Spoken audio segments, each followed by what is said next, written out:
Bonjour à tous, on va voir dans cette vidéo le sujet de la recherche des emails dans Faro.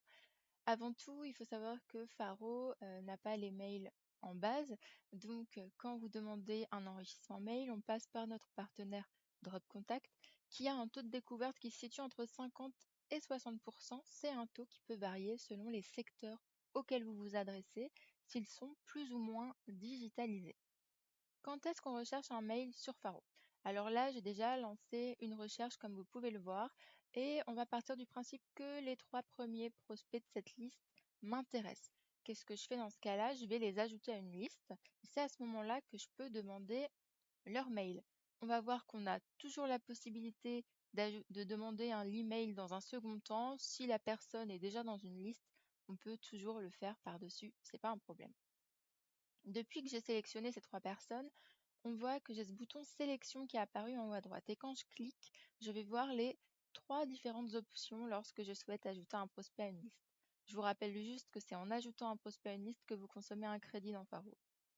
Soit j'ajoute les 3 prospects à une liste et je ne demande pas pour l'instant d'enrichissement à Dropcontact.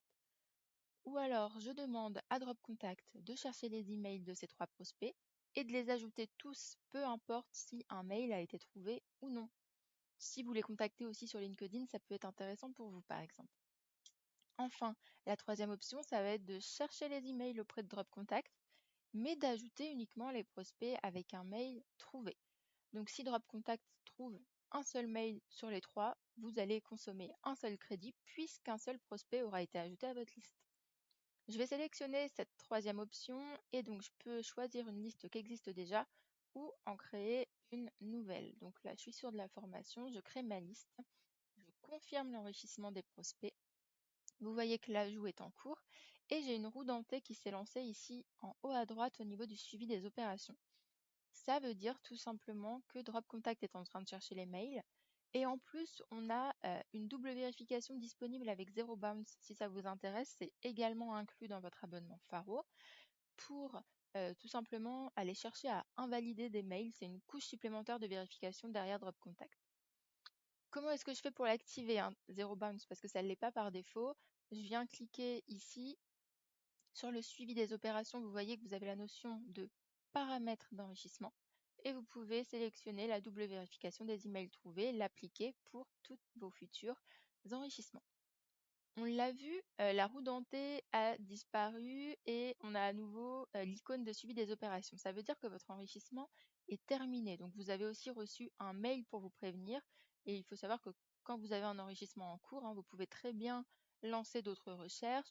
Vous pouvez aussi quitter Faro, ça continue en arrière-plan, c'est pas un problème. Quand je clique là, je vais voir un peu le résultat de ce qui s'est passé sur ma demande. Là, j'ai demandé 3 mails et on voit que aucun des 3 n'a été trouvé. Ça veut dire que tout simplement aucun des 3 n'a été ajouté à ma liste. Je vais prendre plutôt un autre exemple pour vous montrer le résultat. Donc, par exemple, ici, j'avais demandé 3 mails. On voit que 2 mails avaient été trouvés, donc 2 prospects avaient été ajoutés à ma liste. Quand vous allez dans une de vos listes maintenant, on va voir qu'on a différents types de résultats. Un mail qui peut s'afficher vert, donc un mail valide avec un taux de fiabilité de 95%, vous pouvez y aller sans problème. Et ce type de mail avec un warning, il s'agit d'un mail catch-all, taux de fiabilité 60%. On a fait une vidéo dédiée pour vous expliquer ce qu'est un mail catch-all. Je vous invite à aller la voir si vous ne connaissez pas. Dans tous les cas, utilisez-les avec parcimonie. Je vous montre une dernière chose quand vous lancez une recherche.